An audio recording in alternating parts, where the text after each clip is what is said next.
I think we need all the forces of leadership that we could master, and I want to be part of this movement through this podcast. So to me, the beauty of the concept of flexigidity is that it actually captures the full spectrum of views and communities within the Jewish people. My name is Gidi Grinstein, and this podcast is my platform for exploring the condition and direction of the Jewish people. Flexigidity is a word I coined by combining flexibility and rigidity to capture what I believe is the secret sauce of Jewish resilience, recurring prosperity, and permanent leadership in humanity. It is also the name of a book I published 11 years ago with the title Flexigidity, The Secret of Jewish Adaptability and the Challenge and Opportunity Facing Israel. At the time, I observed that after decades of rising affluence and influence, the Jewish people might have passed its zenith and was entering a period of decline. Now, following the dramatic events of October 7 and Israel's war with Iran and its proxies, as well as the explosion of global anti-Semitism on the so-called October 8, it's time for a check-in. In this podcast, which I named Flexigidity, the podcast of the Hebrew man, I hope to orchestrate that discussion as someone who straddles both Israel and American Judaism. Professionally, I'm a societal entrepreneur and founder of the Reut Institute, one of Israel's most cutting-edge research, strategy, and leadership groups. I also founded Tikkun Olam Makers and spent years as a self-appointed peace diplomat. In addition, I'm a husband, father, and grandfather, and a committed long-distance runner. All of these aspects of my life will infuse this podcast. Thank you for letting me host you on your own podcast. That's very exciting. Okay, So I couldn't think of a better person to do that than you. what is the podcast about? So flexigidity is a portmanteau. It's a word that combines flexibility and rigidity, which I created. Coming from Holon in Israel, I thought I could add a word to the English language. But basically, it's a word that tries to reflect the secret sauce of Jewish resilience, recurring prosperity, and permanent leadership in humanity. Okay, so walk me through those three. So basically, just before we do that, I went on a journey, personal journey, to try to understand the mechanisms of the Jewish people. I've been privileged to travel across many communities, meet many people, Orthodox and secular, Zionists and Zionism skeptics in Israel and outside of Israel. And all of these different voices are part of the Jewish people. And I was very intrigued by the mechanism that has allowed us as a community, always very diverse, to be so resilient over time, to repeatedly prosper, and to always be in a position of leadership in humanity. And that exploration eventually led me to the conclusion that what's unique about us is the way in which we combine tradition and innovation, old and new. So the tradition is the rigid part. The rigid part, yes. And the innovation is the flexible part. So that was the book that it came out a few years ago, and I know a lot of people read it. So why a podcast? I mean, if the book came out and it's being quite So popular. the book came out 2013 in English and 2014 in Hebrew. And these are not the same books.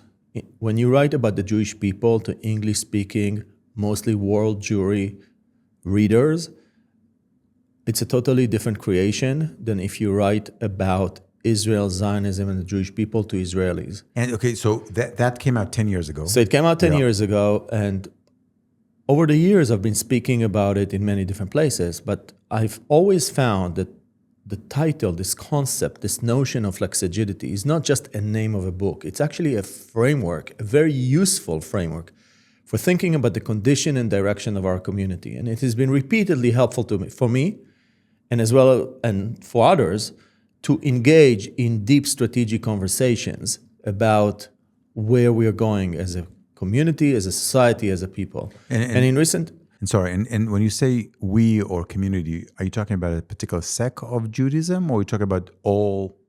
So to me, the beauty of the concept of flexigidity is that it actually captures the full spectrum of views and communities within the Jewish people, all the way from the most orthodox, we call them, Haredi yeah. communities, distant from modernity, adverse to Israel, adverse, anti-Zionist, all the way to the very progressive groups on the left and everything in between. The main argument of the book is that all of these communities are interconnected and interdependent, meaning over time, what I mentioned earlier, the resilience, the recurring prosperity, and the leadership of the Jewish people comes from the interplay between these communities. These communities sort of balance themselves out over time.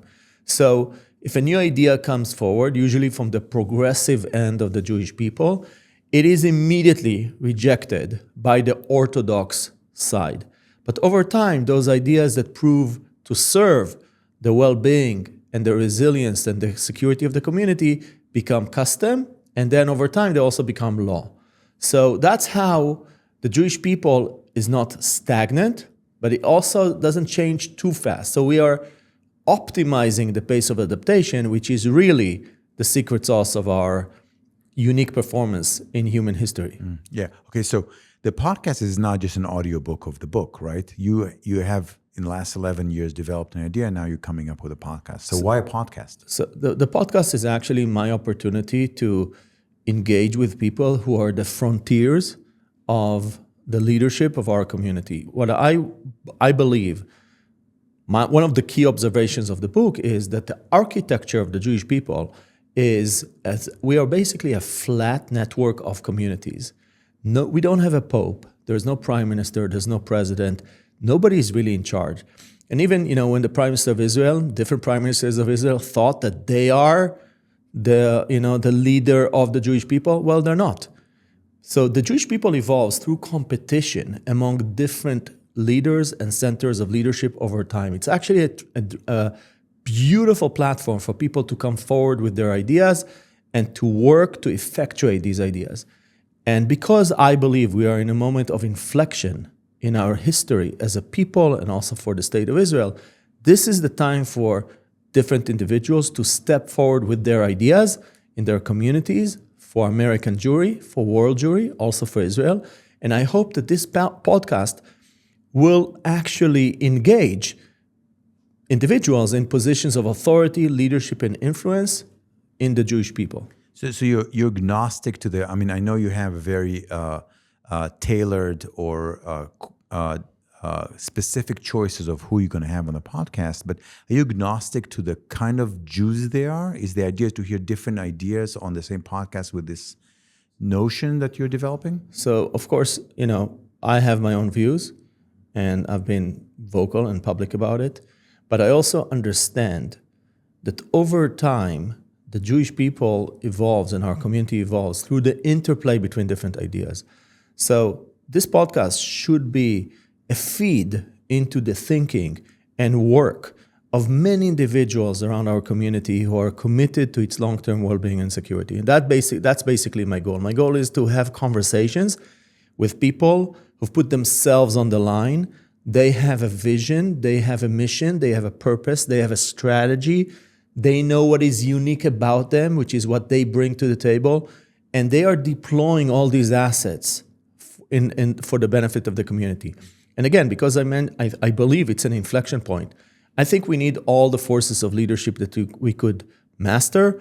And I want to be part of this movement through this podcast. Yeah. So before we go, because I think it's critical. There's a reason why now, right? But I want to pause it for a second. I want to ask a different question, and I'll say it in a very blunt way. We're both Israelis, right? Like, why you? Why Gidi? So share with me, let's say 3 milestones that are critical to your develop from where you started, where you were born. You said Cholon, I think, all the way till today. So why should I listen to Gidi? I believe I bring to the table a number of characteristics that make me, at this point in my life, different. The first is that I truly straddle Israel and American Jewry. I've lived here in America for 10 years. Before that, I came here dozens of times. I'm fascinated by this community. I'm a big believer in that the American Jewry is the great diaspora of our time. It has a tremendous legacy. It has a great destiny. So I believe in American Jewry. I'm also an Israeli and a Zionist, and I believe in the state of Israel. So those two things, authentically straddling those two sides of the ocean, English and Hebrew, is one thing. The second thing is that I've had a lot of experience and I've done a lot of work in strategic thinking. I basically built a think tank that was unique in the fact that it was based on the deployment of a very sophisticated methodology that was designed to identify strategic surprises and opportunity, create a vision for addressing the challenges or embracing the opportunities, and then to effectuate this vision. So I have a very strong foundation in the world of strategy. And not from non-for-profit, more from it was more of a military think tank or Middle Eastern think tank? I mean, it was an Israeli think tank called the Reut Institute. Yeah. It focused on Israel's long-term economic development, national security, foreign affairs, foreign relations. So you're bringing a different expertise because you think strategically it's kind of like those tools will be used strategically to discussion you're going to have on your podcast. Yeah, I'll give you an example. The concepts of vision, mission, purpose are concepts that a lot of people are throwing around interchangeably without deeply understanding the meaning of each concept and how they're different from each other. This is something that for me is, this is the alphabet. So that's kind of the difference. I have the ability to go very quickly, very deep in understanding what is called the fundamental layer of organizations or of people, meaning how they're thinking, what is the vision that they're serving, what is the mission that they're working with, what is the purpose, what do they want to be, exploring what is the unique value proposition that they bring to the table, whether they understand it or not. What is their approach and their strategy? What is the structure? What are the values that guide them? What's the economic model that they're thinking about? All these things that a lot of people may need some time to figure out. For me, it's natural. I've done it many, many times. And the third thing that I bring to the table is that I've worked top down, meaning strategy, policy, working with decision makers, working in the Prime Minister's office in Israel, working with diplomats, working in statecraft. At the same time, I've done a lot of work bottom up. So working with local entrepreneurs, makers, all sorts of social activists in communities, in universities, in schools. So that combination of being top down and bottom up is a third thing, a third dimension, perspective that may be unique. Okay, cool, perfect. I can't wait to listen. That's it for today's episode of Flexigidity, the podcast of the Hebrew Man. Please share, subscribe, and stay tuned. See you next time.